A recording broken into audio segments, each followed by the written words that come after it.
And in still many ways, that still is a dividing line inside of our region.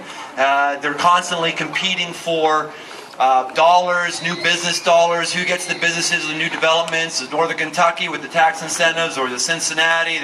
There's sort of a bit of rivalry. There's still a line of demarcation there.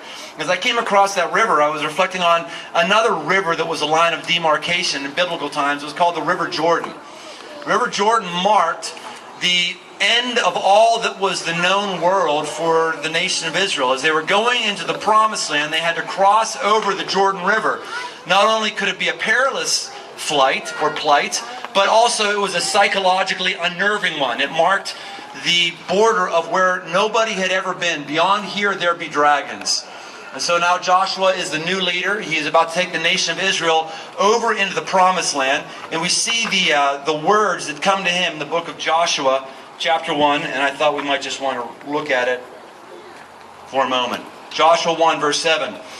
Only be strong and very courageous, that you may observe to do according to all the law which Moses my servant commanded you.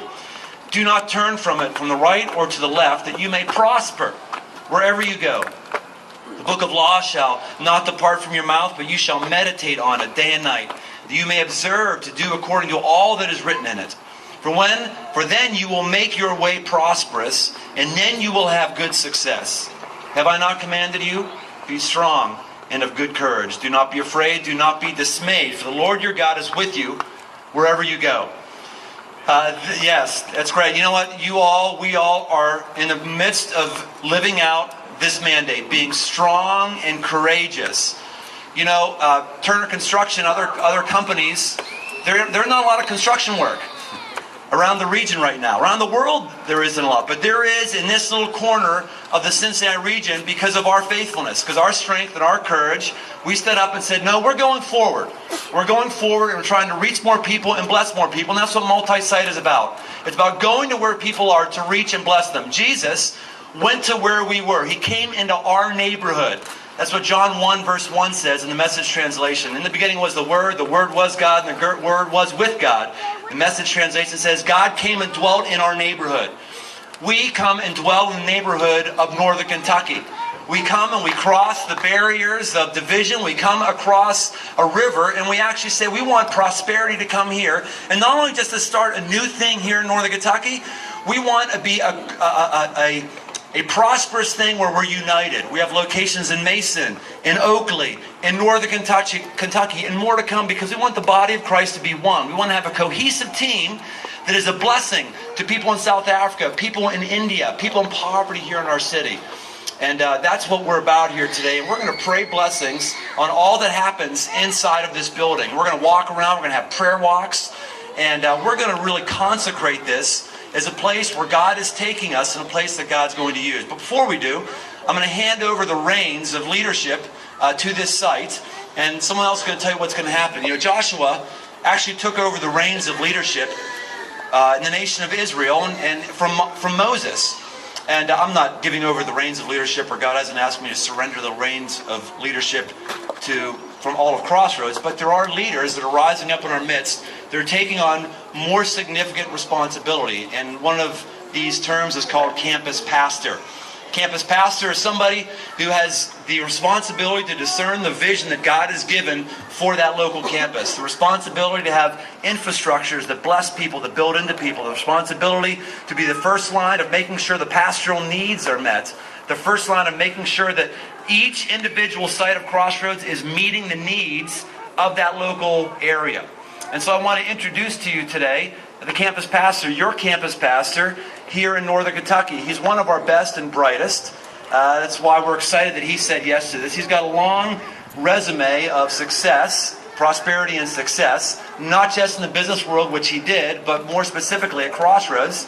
As he has been in our midst for years now. He actually is responsible for making WizKids functions properly.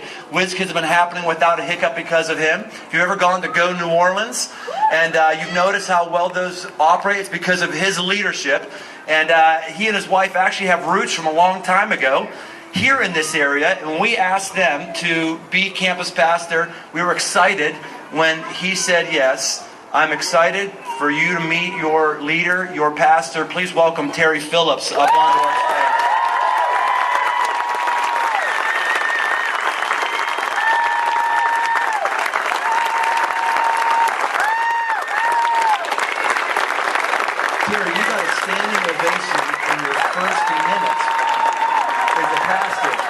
Crossroads for 15 freaking years. I think I've only gotten one. What the heck is that about?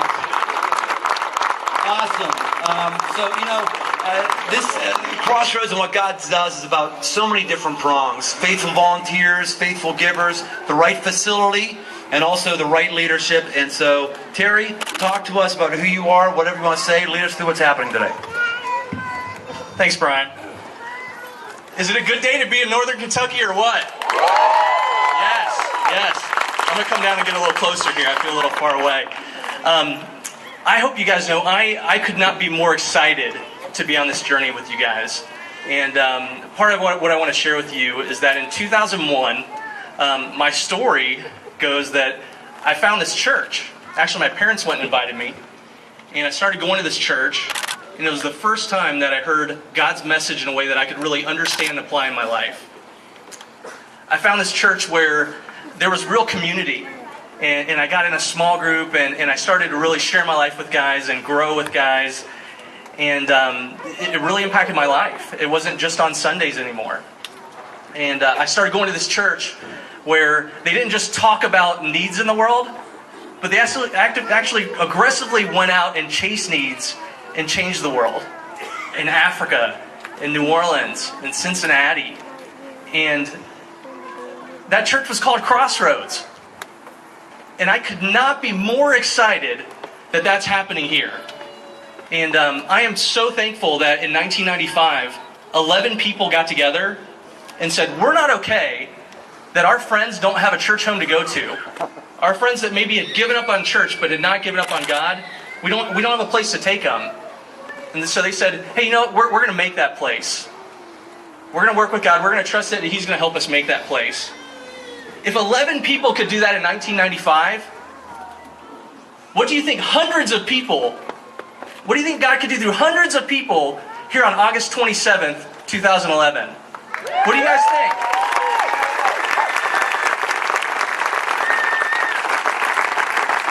That's why I'm excited. I am excited that you guys are here. And I know that God is going to do amazing things. God is going to do amazing things through the hundreds of people that are here today. Also, I want you guys to know that today is heavily about celebration. But Brian also hit that today is also heavily about sacrifice. And some words that Jesus shared with his close friends that he was in a relationship. He said, greater love is no one than this. Than one lay down their life for their friends. And so I think that that's a beautiful picture of sacrifice. And one way that I see that out is every Wednesday, the entire Crossroads staff team gets together. And we have time to pray together. We have time to just share things that are going on in the community. Time to encourage each other. And at the end of every one of those sessions, Brian Tome actually goes, he picks somebody out and he says, what kind of day is today? And the answer is, it's a great day to die. It's a great day to die. And of course, our hope is that we're not physically dying, but rather, we're making those sacrifices for our friends. We're making those sacrifices for our loved ones so that they can experience the good news. And many of you have given blood to that. Many of you have made sacrifices. Many of you have been giving, and your lives look differently because of that. And I want to thank you for that. I want to encourage you for that. And I want to say, let's keep doing that. Because this doesn't become reality unless we're all willing to say it's a great day to die. It's going to take literally hundreds of volunteers, and it takes hundreds and hundreds of volunteers to make Crossroads happen in Oakley and Mason. It's going to take over 500 volunteers to make that happen. And I know that people here are going to step up. They're actually going to start getting in serving roles. They're going to go and say, you know what? I may not feel like I have time for this. I'm going to do this because God's calling me to do it. And I think that that's saying it's a great day to die. I know that people here that right now you guys are comfortable. You guys have been going and driving to one of our current sites, and you may even live closer to this site, and you're going to say, you know what? Even though I might have roots there, I'm going to come over here because it's not about me. Because it's a great day to die. And you know what? I want to have a site that I can invite my friends to. I no longer want it to be an excuse that, you know, it's too long of a drive for me to do this. I'm not going to let that be an excuse for somebody. I think that's what it looks like to say it's a great day to die. And so, literally, I want you guys to imagine What can God do through the sacrifice of hundreds of people that are here today? What can He do through hundreds of people that are here today? And if 11 people can bring this church called Crossroads to a place that it is now, where do you think God can take that through where we're going? That's exciting. It's a great day to be in Northern Kentucky, isn't it?